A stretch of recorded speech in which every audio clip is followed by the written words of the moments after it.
Vienna, one of the cities I will go back to in a heartbeat. Gazing at the opera house just across the street, while the city is still slowly waking up.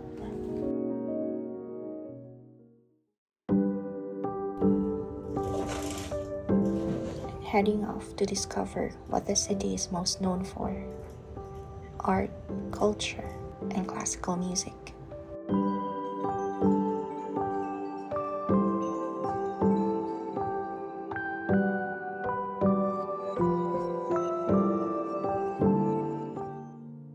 It was my first time to see Gustav Klimt's paintings in real life.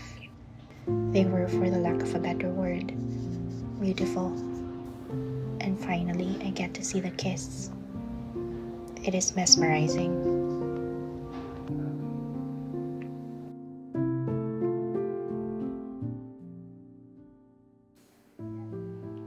Claude Monet's The Chef caught my eye.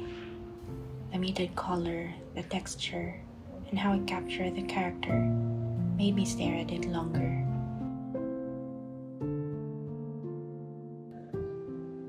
The intricate details in the rooms were beautiful, that I find myself overwhelmed on where to look and how to capture and remember everything to memory.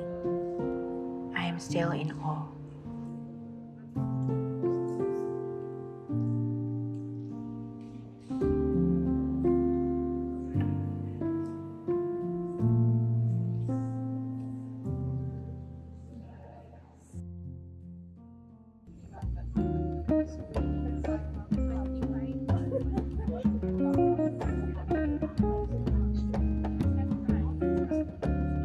Next stop is the Austrian National Library.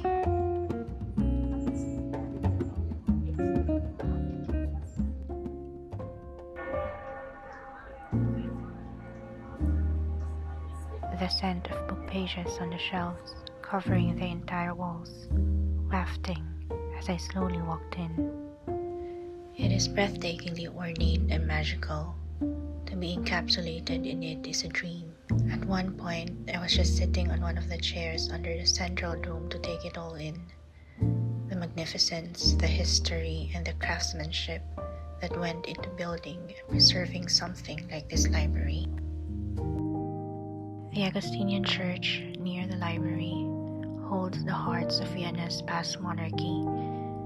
Its historical significance compensates for its less ornate architecture. A moment's rest with a smug Beethoven in Beethovenplatz. Visiting the well-preserved Otto Wagner station before heading to Johann Strauss's monument at Stadtpark.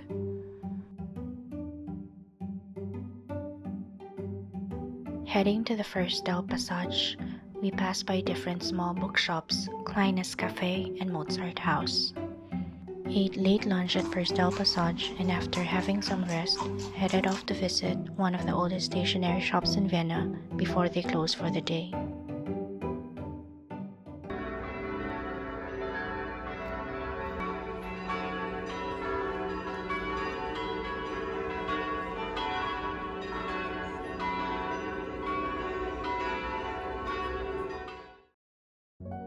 What better way to end our first full day than to listen to live classical music in one of Vienna's beautiful churches, Vivaldi's Four Seasons concert in St. Charles Church.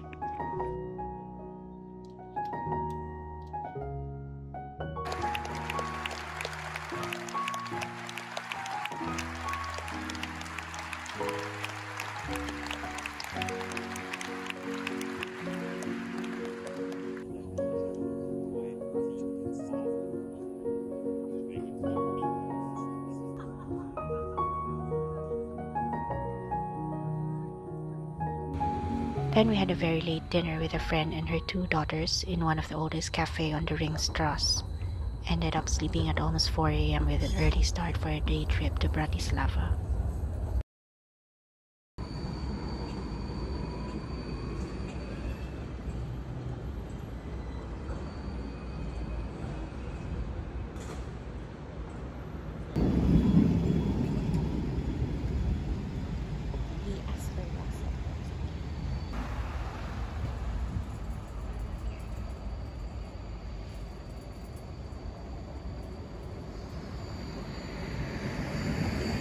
first cross-country train ride for this trip.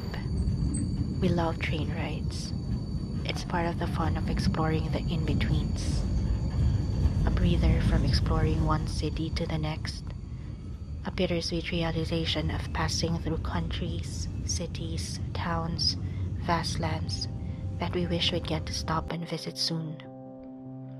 Train rides to catch up on sleep, to let time pass without any expectations at the moment because we're wonderfully stuck in the train, to momentarily blur the world outside and to seeing our dot move on Google Map.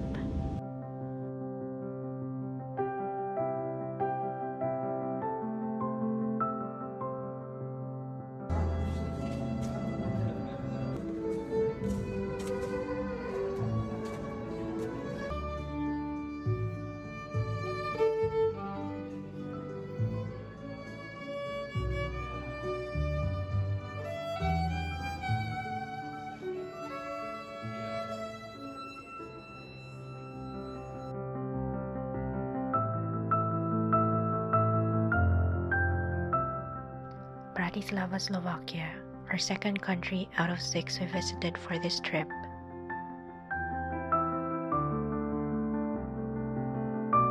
We explored the old town walking on narrow streets with extra big and uneven cobblestones and taking photo ops with their quirky sculptures, using them as our guide on where to go. It's a charming old town.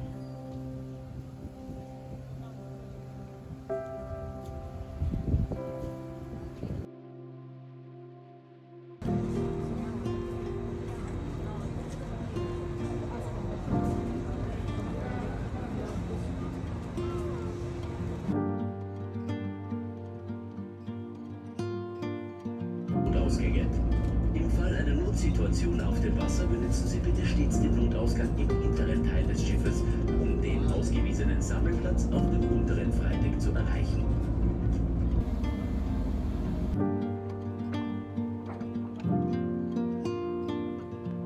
Hopping on a ferry to take us back to Vienna through the Danube River.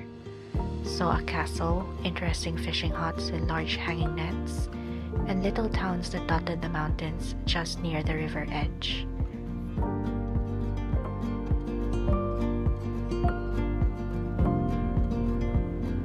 It is one of those moments that I was able to take it all in and be grateful to be traveling and seeing these places.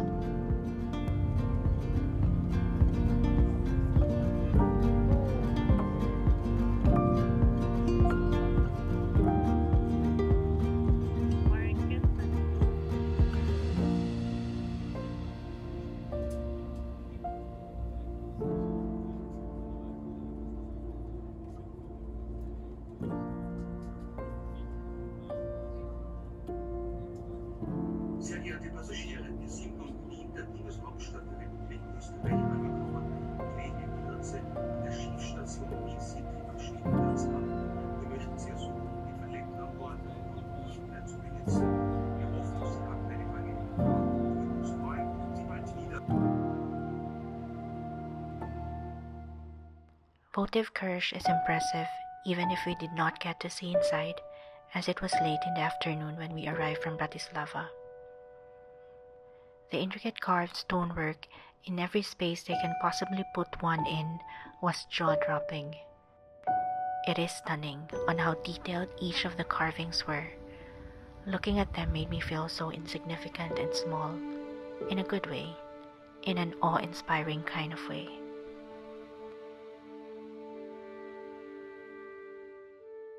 Had our favorite snack, the turtleneck, before going back to attend Mass at St. Stephen's Cathedral for the last full day in Vienna. Then we had dinner at Café Mozart.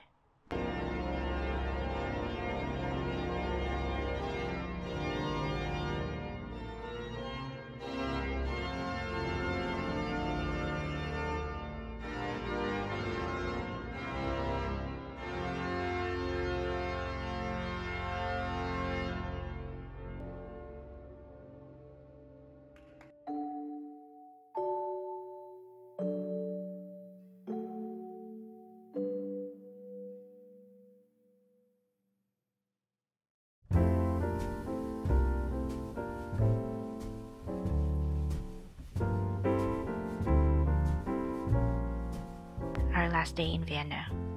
We spent our early morning in Schönbrunn Gardens.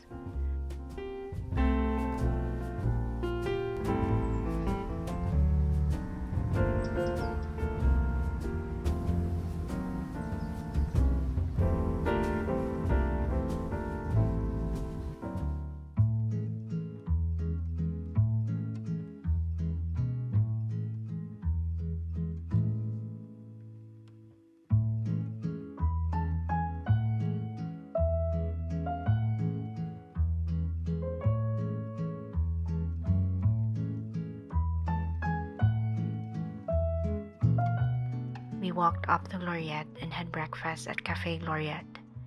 It was a fitting last breakfast in Vienna, inside a cafe brimming with history of its imperial past and idyllic regal charm.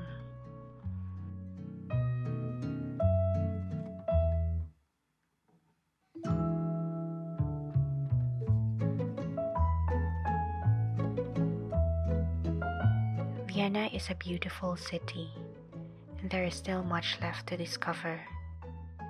It is bittersweet to be leaving, but the impermanence and fleeting experiences of travel, especially in a city like Vienna, make visiting it more special.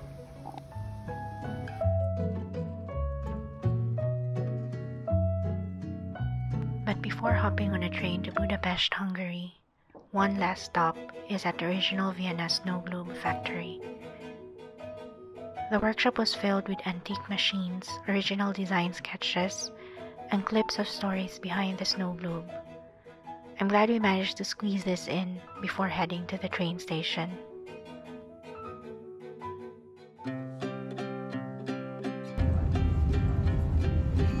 I really did not want to leave just yet.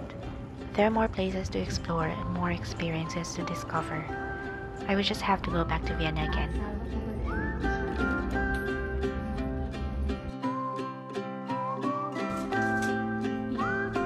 I hope you enjoy exploring with me. I'll see you on the next one. And don't forget to subscribe, click like, and leave a comment or a heart if you like this video.